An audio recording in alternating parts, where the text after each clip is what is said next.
السلام عليكم ورحمة الله وبركاته. أعوذ بالله من الشيطان الرجيم. بسم الله الرحمن الرحيم. الحمد لله رب العالمين، والصلاة والسلام على أشرف الأنبياء والمرسلين سيدنا محمد وعلى آله وصحبه أجمعين.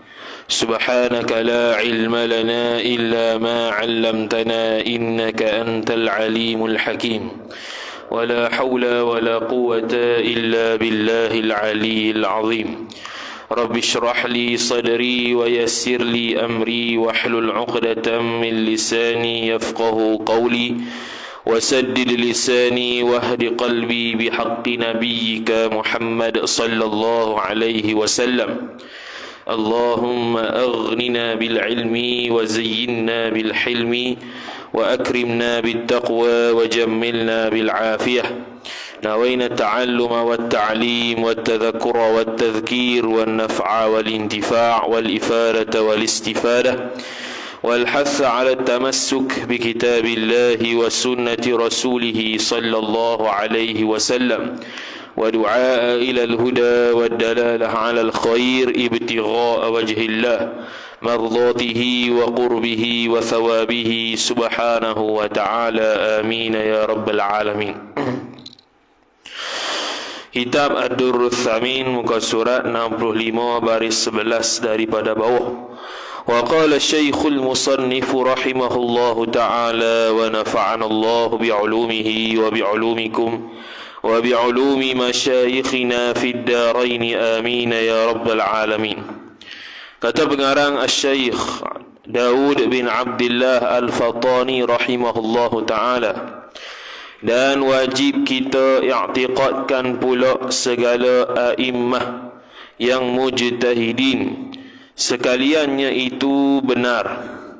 Mereka itulah a'immah mujtahidin bagi umat Muhammad sallallahu alaihi wasallam. Jadi sambung perbahasan yang seterusnya yang wajib kita i'tiqad. Jadi perkara yang membabitkan i'tiqad makna keyakinan seseorang lah. Jadi antara i'tiqad Ahlus Sunnah wal Jamaah ialah, dan wajib kita i'tiqadkan pula segala a'immah. A'immah tu plural bagi imam. Imam, imamani, a'immah. Imam itu satu imam, imamani dua imam, a'immah banyak imam. Jadi a'immah di sini ialah ulama lah, ikutan para umat Nabi sallallahu alaihi wasallam. A'immah tu pula yang mujtahidin, yang tak hak dia mujtahid. Mujtahid di sini mujtahid mutlak. Kerana mujtahid ni ada banyak level pula, ada banyak peringkat. Peringkat yang paling tinggi dia panggil mujtahid mutlak, iaitu seorang ulama yang boleh mengistinbat hukum terus daripada Al-Quran dan hadis. Seperti Imam Syafi'i, Imam Ahmad, Imam Malik, Imam Abu Hanifah dan sebagainya. Tu dia panggil mujtahid mutlak. Jadi wajib kita i'tiqad semua imam mujtahid tadi, sekalian a'immah tu benar noktah. Benar makna betul lah, sidqun. Bukannya kaki bohong, bukannya kaki dusta hukum-hukum dan sebagainya, tapi semua yang dicakap itu betul. Tu dalam i'tiqad Ahlus Sunnah tu. Bukan main-main lah maksudnya. Bukan barang lah. Bukan maksudnya kita boleh pelekeh imam mujtahid mutlak, boleh pelekeh Imam Syafi'i, Imam Abu Hanifah. Tu tak betul lah. Kalau orang yang beriktiqad salah satu daripada imam mujtahid itu sesat ataupun salah, maka tahu dah dia tu bukan Ahlus Sunnah. Ada orang yang menghina Imam Abu Hanifah rahimahullahu ta'ala, kata dia tu Jahmiyah lah, dia bukan Ahlus Sunnah lah, macam-macam. Jadi orang tersebut kita dapat faham dia tu bukan Ahlus Sunnah wal Jamaah, walaupun dia mengaku Ahlus Sunnah wal Jamaah. Sebab kalau sekadar mengaku, semua mengaku belaka. Mu'tazilah mengaku dia betul, Syiah mengaku dia betul, Ahlus Sunnah mengaku dia betul, semua mengaku dia betul belaka.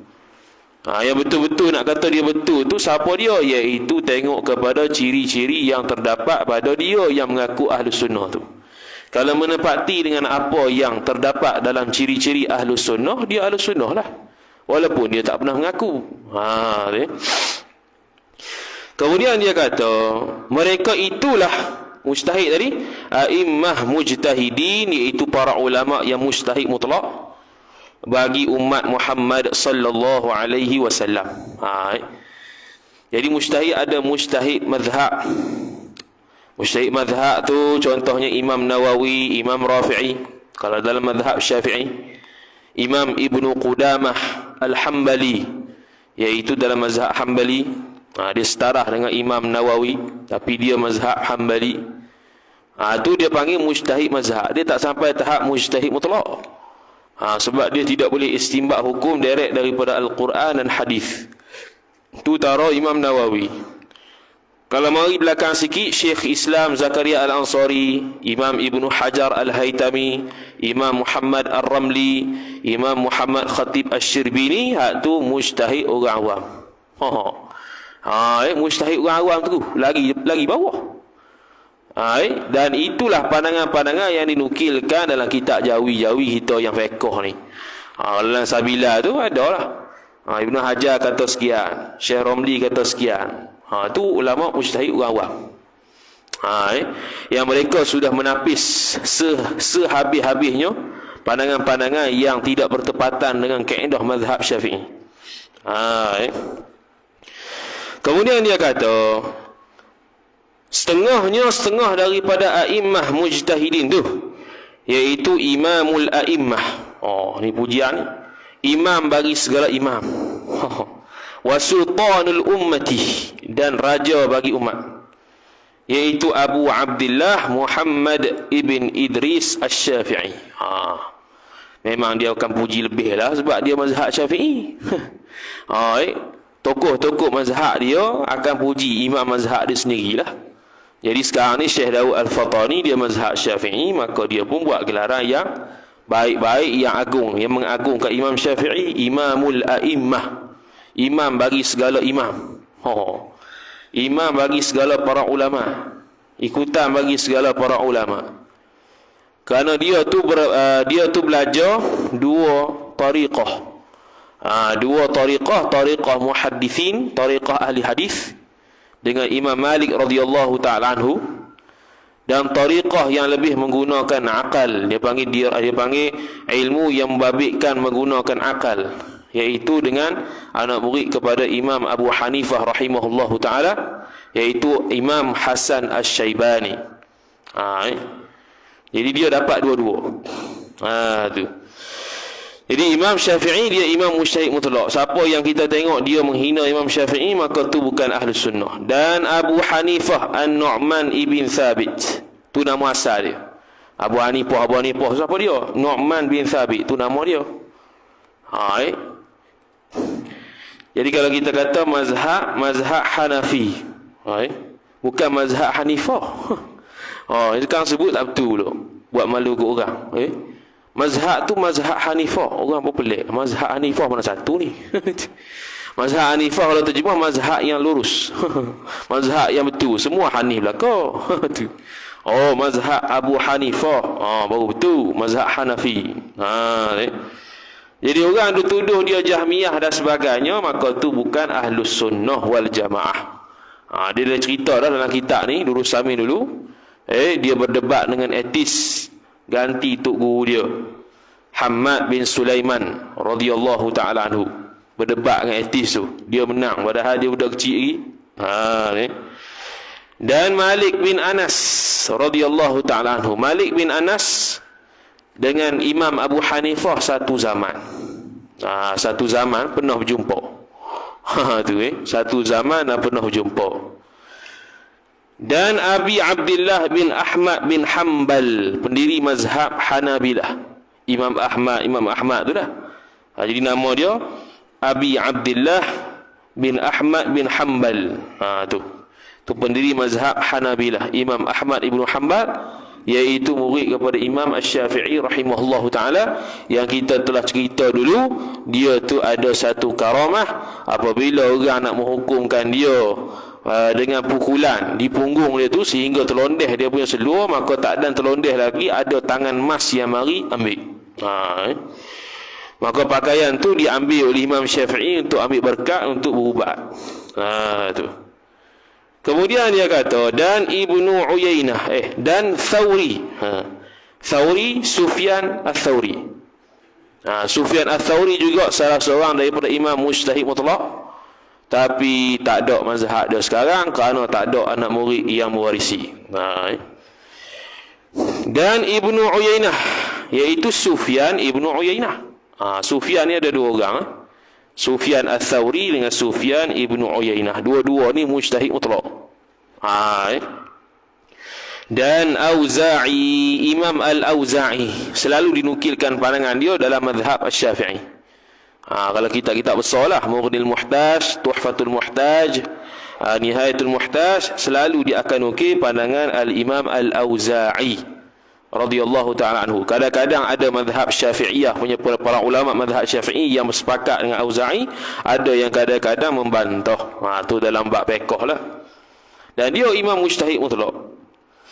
Mazhab dia tersendiri itu sudah terkubur juga.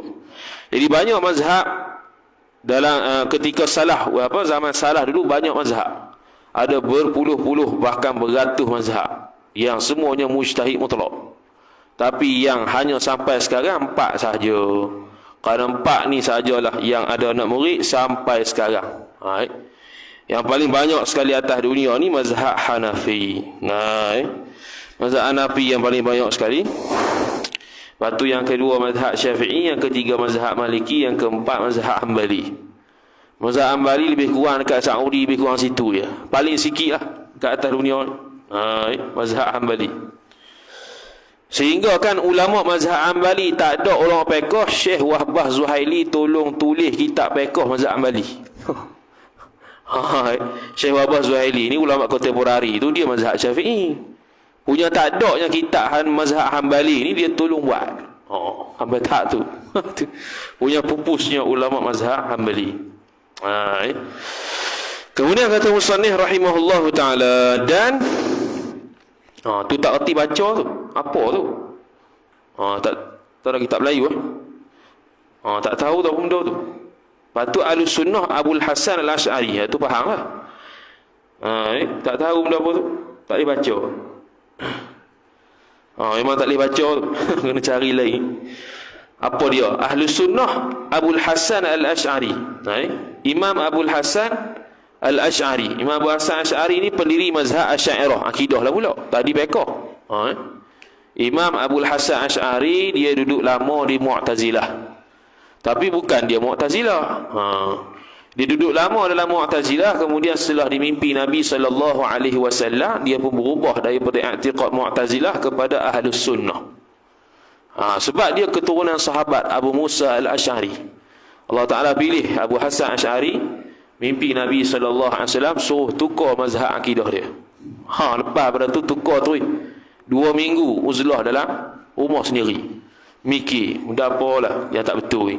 Akhirnya lepas 2 minggu lebih kurang, maka dia pun ijtihad, dia keluar daripada Mu'tazilah dan dia berhujah dengan pak tiri dia sendiri, Abu Ali Al-Jubai. Dan Abu Ali Al-Jubai tak nak jawab soalan-soalan dia, maka dia pun zahirkan dia ni keluar daripada mazhab Mu'tazilah, masuk mazhab Ahlus Sunnah wal Jamaah.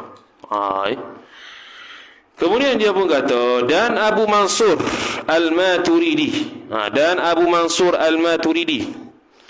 Maturidi ada ya. Ada ya tu. Moleknya Al-Maturidi.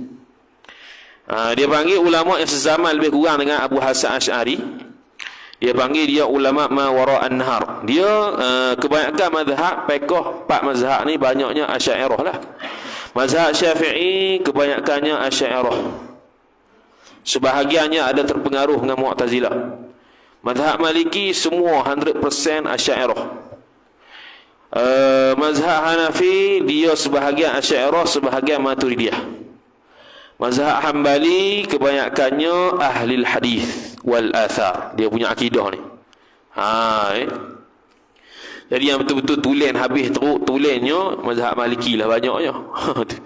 Mazhab Syafi'i ada ulama dia yang ada yang ke arah Mu'tazilah pun ada. Cuma dipakai dalam bab yang betul lah. Bab akidah tak pakai lah.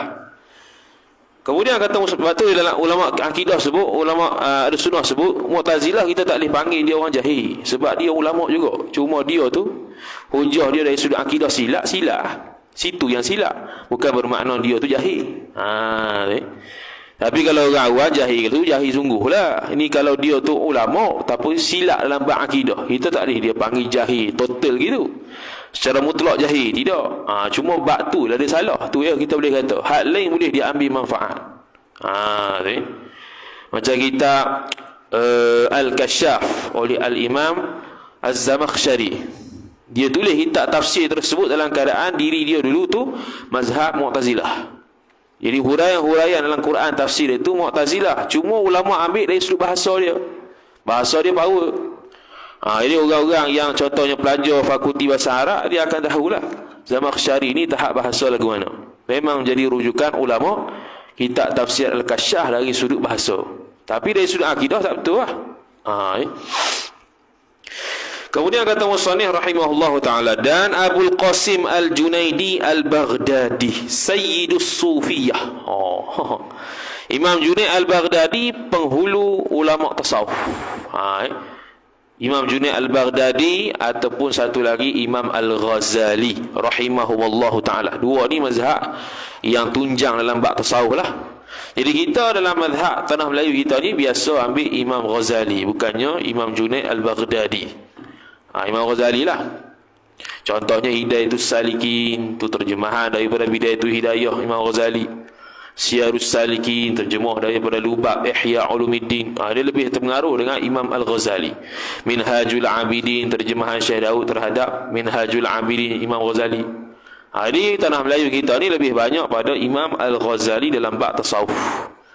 Dalam kitab Tanbihul Mughtarrin karangan Imam Abdul Wahhab Asy-Sya'rani, dia nukil pandangan Imam Junaid Al-Baghdadi yang kita kata siapa-siapa yang nampak seorang itu terbang di atas udara, berjalan di atas air, tapi dia tak semayang, tak ikut syariat, tak ikut Quran dan sunnah, maka dia bukan golongan kami, bukan golongan ahli tasawuf. Golongan sesat. Orang tak ikut Quran sunnah awal-awal tu terbang atas langit tadi dia apa juga. Kemudian dia kata musannif rahimahullah, maka sekalian mereka itu a'immah mujtahidin yang tadi disebut tu yang dapat petunjuk daripada Allah Subhanahu wa taala, dapat hidayah dan taufik untuk membawa umat ke jalan Allah Subhanahu wa taala. Maka wajib kita taklid bagi salah seorang daripada mereka itu ulama mujtahidin yang dapat mereka itu noktah. Wajib taklid dalam bab mana? Fiqh. Wajib dalam bab fiqh taklid salah seorang daripada mereka itu ulama mujtahidin, iaitu mazhab Syafi'i, Hambali, Maliki, Hanafi. Orang awam orang awam ada mazhab ataupun tidak, khilaf ulama. Buka kitab usul fiqh, pandangan asahnya al-awamu ataupun al-ammi la madhhabalah. Orang awam tu tak ada mazhab. Mazhab dia ialah mazhab orang yang dia belajar. Dia belajar dengan siapa? Belajar dengan sekian-sekian. Mazhab apa dia bawa? Mazhab Syafi'i. Jadi mazhab Syafi'i lah. Tu dia beramal dengan mazhab Syafi'i lah ketiga tu. Jadi di Malaysia ni kebanyakannya ialah hukumnya diambil mazhab Syafi'i. Kebanyakan, bukan semua. Kalau kata semua habis bukan semua, kebanyakan sahaja. Yang banyak lagi, yang sebalik, yang lebih, yang bakinya lagi banyaknya mazhab lain ataupun mazhab yang kedua dalam mazhab Syafi'i. Terutama dalam bab muamalah banyak mazhab lain lah kita ni. Bab ibadat saja banyak, bab ibadat saja dalam bab sembahyang atau taharah dan sebagainya, mazhab Syafi'i lah. Lepas tu nak beramal dengan mazhab atau pandangan tersebut, kena wajib tahu baru boleh beramal. Wajib tahu terlebih dahulu benda tersebut baru boleh beramal. Andai kata dia tu tak tahu, jahil, ataupun terlupa pandangan mazhab dia apa, dia pun buat amalan tersebut. Lepas pada tu baru dia tahu, kata, oh ni bukan pandangan mazhab Syafi'i, contohnya ni pandangan mazhab Maliki. Adakah dia boleh taklid ketika tu? Kata para ulama khilaf. Pandangan yang pertama kata tak boleh, kena ulang semula ibadat tu tak sah. Pandangan kedua sah juga. Jadi kalau untuk orang awam ni selesa sangatlah. Cuma mengajilah sikitnya, jangan nampak bodoh kan. Ni buat apa semayang ni? Tak tahu. Sudah, tak tahu tu. Kurang-kurangnya kita tahu, kata, aku semayang gini sebab ada sebut dalam kitab musalli tu. Selesai masalah. Adalah sandaran tu, walaupun tak tahu dalil menentang apa yang ulama bahas. Tak reti tu. Tak apa, memang tahap dia gitu dah. Kalau reti tu dah mengajar dah. Kemudian kata musannif rahimahullahu ta'ala, maka adalah yang masyhur mazhab mereka itu ulama mujtahidin tadi. Lagi tinggal ni bakilah, masih ada hingga hari kiamat itu 4 jua. Kekal sampai hari kiamat ni 4 mazhab saja. Ni disebut dalam Tuhfatul Murid Syarah Jauharatul Tauhid Imam Ibrahim Al-Bajuri rahimahullahu ta'ala. 4 mazhab saja, iaitu 4 mazhab tu Syafi'i dan Malik. Malik ni Maliki ataupun Imam Malik lah, boleh lah, mazhab Malik. Mazhab Syafi'i, mazhab Malik, yakni Malikiyah, dan Abu Hanifah dan Ahmad ibnu Hanbal radhiyallahu ta'ala anhum. 4 ni saja yang kekal atas dunia ni sampai kiamat. Mazhab Zahiri tak ada dah. Mazhab Sufyan Ats-Tsauri tak ada, Hasan Basri tak ada, semua tak ada belaka dah, tinggal 4 ni. Maka mufti-mufti dalam negara-negara tertentu akan berfatwa dengan salah satu daripada 4 mazhab ni. Dan kebanyakannya di negara kita mazhab Syafi'i lah, tanpa menafikan ada mazhab lain yang kita taklid kerana berlaku kepayahan dan darurah. Dan yang lagi tiada tahu dan tiada dapat kita taklidkan kerana tiada tahu hukumnya. Mana ni? Dan yang lagi tiada tahu dan tiada dapat kita taklidkan. Dia ada jatuh ni. Dan yang lagi, dan yang lagi baki daripada 4 tu. Yang 4 selain daripada 4 tu dah tiada tahu. Kita tak tahu. Tak tahu ni gini. Kalau kita kata tak tahu ni, Imam Nawawi sebut dalam kitab Al-Majmu', pelambak mazhab tu ada. Tak tahu ni maksudnya dari sudut huraian pandangan imam tu tidak dijelaskan oleh anak muridnya seperti mana mazhab Syafi'i, mazhab Hanbali, mazhab Maliki, mazhab Abu Hanifah. Imam Syafi'i buat kitab Al-Um. Adakah kita rujuk Al-Um? Tak, kita rujuk pada ulama mutaakhirin sebab dia dah habis tapih dah. Al-Um ditapih oleh anak murid dia, Mukhtasar Al-Muzani, Mukhtasar Ar-Rabi', Mukhtasar macam-macam mukhtasar tentang pendapat Imam Syafi'i dalam Al-Um. Itu Imam Haramain tafsir mukhtasar pula daripada seluruh pandangan imam murid-murid Imam Syafi'i, jadi Nihayatul Matlaq 40 jilid, 30 jilid. Diringkas pula Imam Ghazali namanya Al-Basit, kemudian diringkaskan lagi jadi Al-Wasit, kemudian diringkaskan lagi jadi Al-Wajiz, kemudian diringkaskan lagi jadi Al-Khulasah. Disyarahkan pula Al-Wajiz itu oleh Imam Ar-Rafi'i jadi Al-Aziz. 2 kali syarah kecil kat syarah besar. Syarah besar tu diringkas pula Imam Nawawi jadi Rawdatul Talibin wa Umdatul Muftin. Diringkaskan pula oleh Imam Ibnu Muqri jadi Rawdut Talib. Disyarahkan pula oleh Syekhul Islam Zakaria Al-Ansari jadi Asnal Matalib. Kemudian kitab Tahrir Imam Rafi'i itu diringkaskan pula jadi Minhajul Talibin. Minhajul Talibin disyarahkan oleh 300 lebih ulama. Yang masyhur kat kita Tuhfah Nihayah Mughni, Mahalli dan sebagainya. Jadi ada banyak lagi lah syarah Minhajul Talibin yang tidak tercetak lagi. Lebih 300 kitab yang mensyarahkan Minhajul Talibin. Banyak lagi dalam manuskrip yang belum dicetak. Kemudian kata musannif rahimahullah subhanahu wa ta'ala, tiada dapat kita taklidkan yang kita tak tahu tu kerana tiada tahu hukumnya, hukum mazhab yang lain tu tak tahu. Dan lagi wajib kita habis dah. Tu jadi imam mujtahid ni antara i'tiqad dalam Ahlus Sunnah wal Jamaah, wajib kata mereka itu benar, bukan mereka itu salah. Kalau ustaz salah sekalipun, salah dari sudut ijtihad, bukan salah sengaja buat salah. Sebab tu ijtihad mereka itu mendapat pahala walaupun salah, qadar satu pahala. Kalau betul, dua pahala. Mereka masing-masing akan berhujah depan Allah Subhanahu wa taala. Jadi mereka ulama mujtahid ni haram taklid. Haram taklid.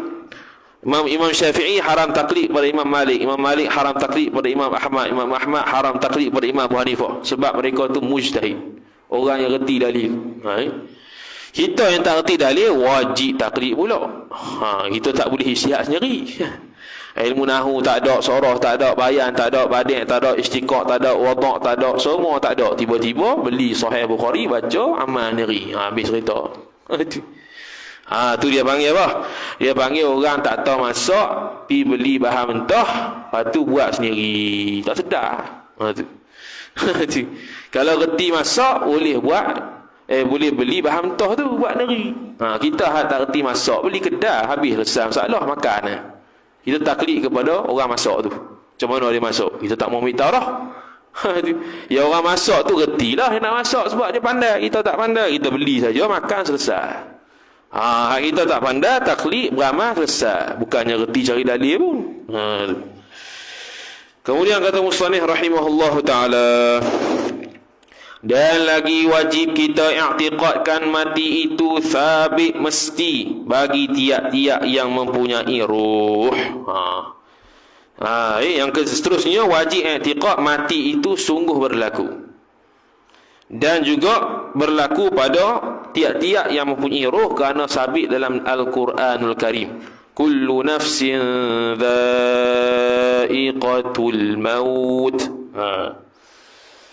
Kemudian kata musannif rahimahullahu ta'ala, iaitu mati itu bercerai ruh daripada badan. Itu maksud mati. Jadi Allah Ta'ala boleh mati? Tak boleh lah, sebab tak ada ruh. Sebab tu dia punya takrif mati itu ialah bercerai ruh daripada badan. Jadi Allah tak mati sebab tidak ada ruh. Allah ada sifat perhidup, sifat hayat sampai bila-bila. Kita ada sifat perhidup, sifat hayat, tapi diletakkan di ruh. Maka kalau ruh tak ada, mati kita. Daripada badan jin. Tu kalau makhluk Allah Ta'ala. Badan jin, jin pun mati. Dan manusia, dan segala malaikat, dan binatang, dan burung, semua, dan nyamuk, dan lainnya, semua mati kerana ada ruh. Dan malaikat Izrail ataupun malakul maut tu, itu dia mencabut nyawa walaupun nyamuk yang mati. Dia cabut nyawa nyamuk tu.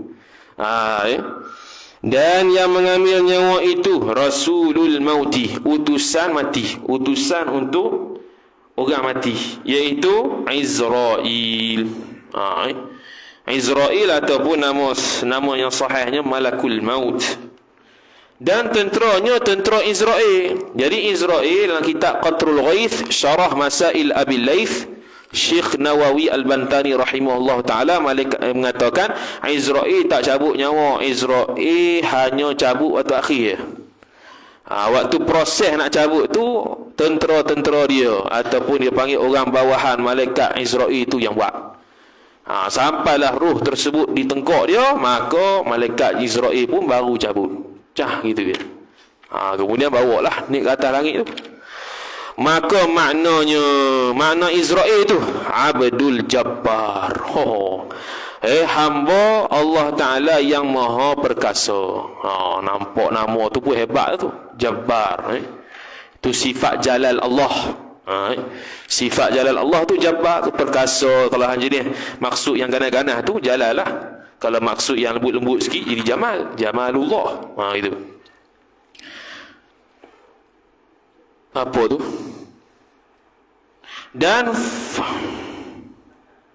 fana. Dan fana rupa ruh itu. Dan fana rupa ruh. Fana ni hilang. Hilang. Tak ada lah, tak ada. Fana bahasa Arab. Fana ni hilang lah, tak ada. Rupa ruh tak ada. Rupa roh tak ada, fana, hilang, habis. Kalau mati tak ada rupa roh tu. Roh tu pun hakikat tak tahu juga macam mana. Dalam kitab Syekh Daud Al-Fatani, dalam kitab Furu'ul Masail, dia kata pendapat tentang roh ni ada 1000 pandangan ulama. Ada satu kitab namanya Ar-Ruh, karangan Imam Ibnul Qayyim Al-Jauziyah. Dia cerita bab ruh saja satu kitab. Nukil habis semua pandangan ulama lah, kali tak ada jawapan.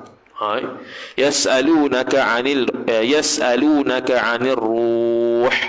Qulir ruhu min amri rabbi. Mereka bertanya kepada kamu, wahai Muhammad, tentang roh. Katakanlah dia tu urusan aku. Bukan urusanmu.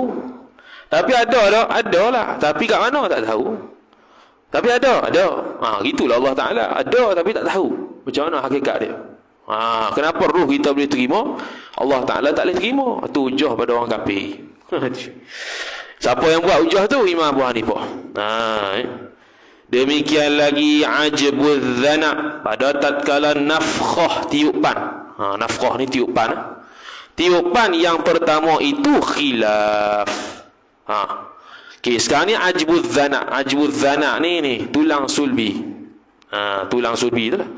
Tulang sulbi merupakan tempat simpan air mani orang lelaki. Tempat simpan air mani orang lelaki, dia berada di ujung kat punggung tu lah, kat tulang bahagian bawah ni tu. Tu tempat, dia panggil tempat air mani orang lelaki. Tempat air mani orang perempuan tu dekat dada tu disebut dalam kitab Al-Iqna' fi Halli Matni Abi Syuja'. Sebab tu perempuan tu dia payah nak panggil apa, lambat sikit nafsu dia tu. Kalau seseorang melakukan hubungan persetubuhan tu, dia lambat kali. Sebab apa? Jauh perjalanan nak pergi tu. Kalau kita dekat. Jadi ajbul dhana, tulang sulbi tu, ketika nafkhah, ketika tiupan sakakala yang pertama tu, dia tu musnah ke tidak? Khilaf kata dia. Kata setengah ulama, binasa sekaliannya. Sekaliannya, semua makhluk binasa termasuk ajbul dhana, iaitu tulang sulbi tu. Hak tu pun hancur juga, kata dia. Tu pandangan pertama. Sebab apa dia kata gitu? Kerana diambil daripada zahir ayat, yakni ayat Quran, iaitu kullu man 'alaiha fan. Setiap perkara itu atas bumi itu fan, musnah ia. Setiap kullu. Jadi kullu ni kalau dia kata makna semua, makna dia panggil kullu jami'. Kullu jami'. Kullu dengan makna semua. Bukan kullu majmu', kullu banyak kebanyakan. Kalau kullu bid'atin dhalalah wa kullu dhalalatin finnar, hak tu kullu majmu', mana kebanyakan benda tu sesat, bukannya semua benda.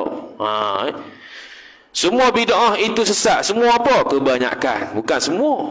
Semua habis mikrofon sesat, bid'ah masuk neraka. Permaidani kapek bid'ah sesat masuk neraka, habis belaka. Dunia ke akhirat sesat belaka. Sebab apa? Sebab bid'ah. Habis. Lepas tu kullu tu kena belajar mantik pula. Itu mantik. Lepas tu tak boleh baca hadis sendiri. Baca hadis terjemah. Nampak macam hebat lah, aku baca hadis. Hadis kata gini, memanglah hadis kata gitu, mubah lain.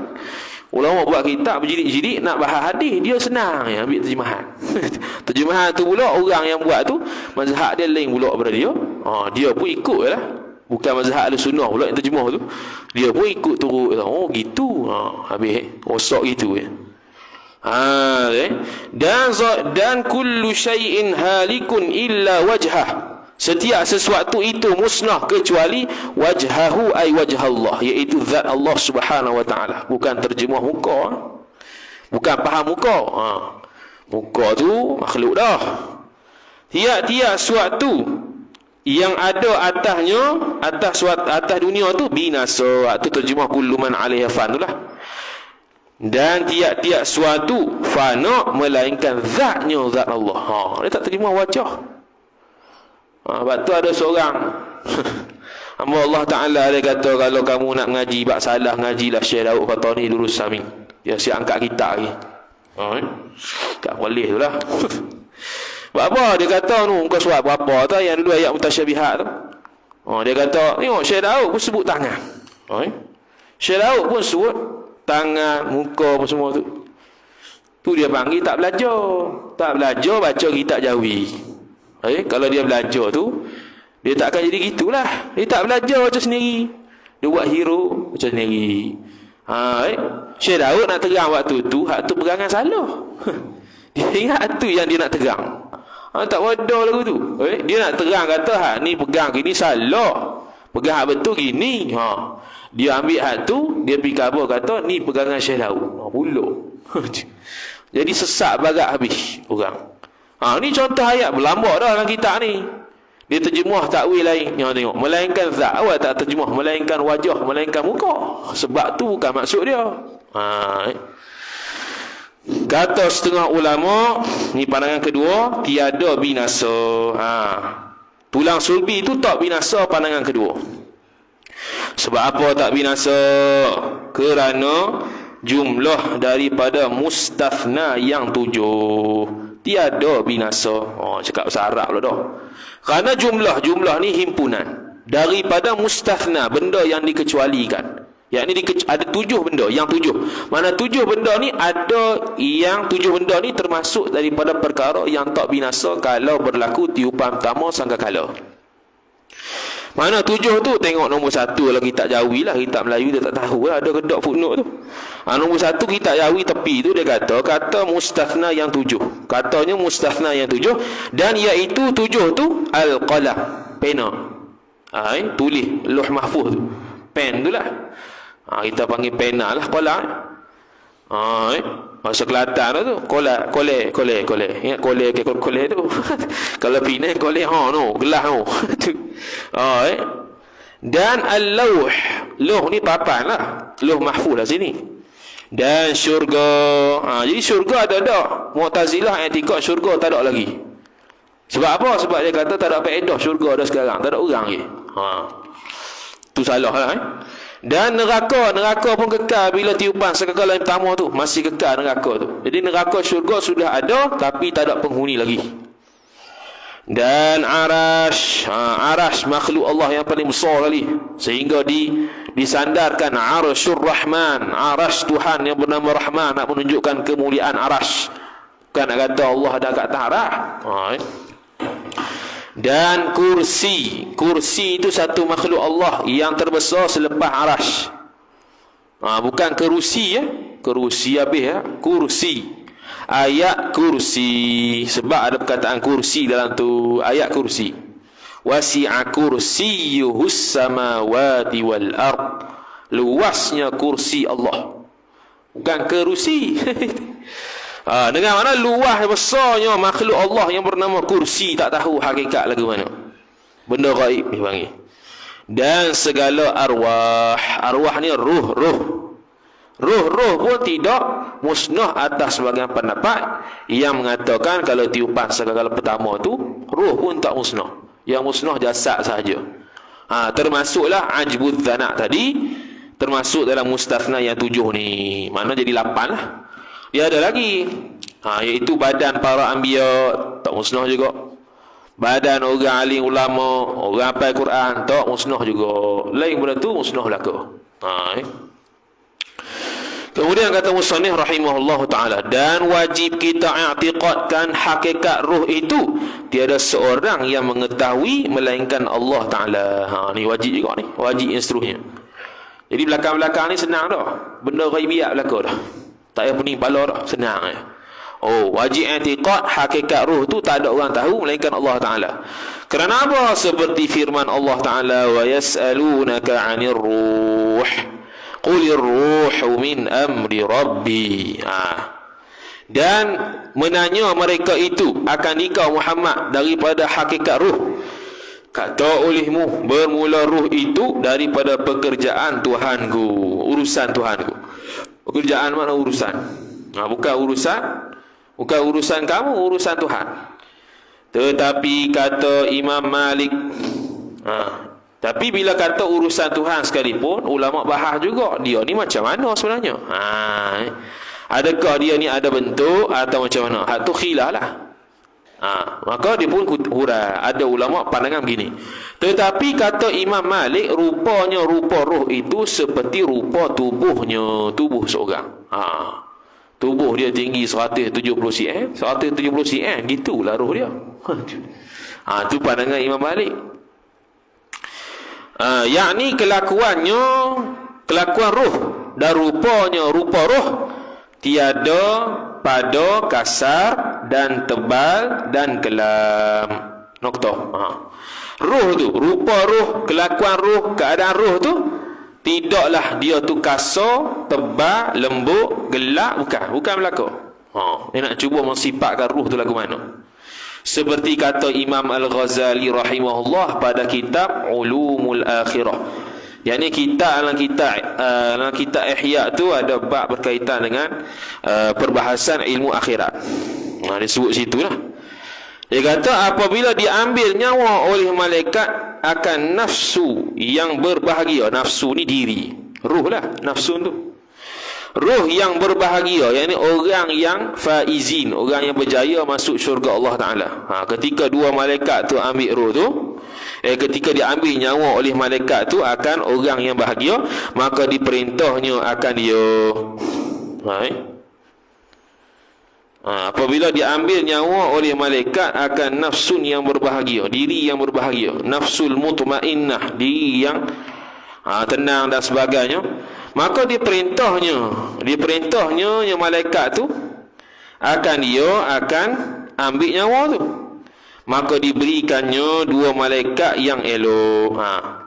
Jadi diperintahnya yang malaikat akan mengambil nyawa, diperintah Allah Ta'ala lah. Lepas tu orang yang berbahagia, orang yang faizin, orang yang soleh ni diambil nyawa macam mana? Maka diberikan orang yang berbahagia tadi dua malaikat yang elok muka dua malaikat. Jadi malaikat ni boleh berubah-ubah lah, bermacam-macam bentuk. Wallahu subhanahu wa ta'ala a'lam.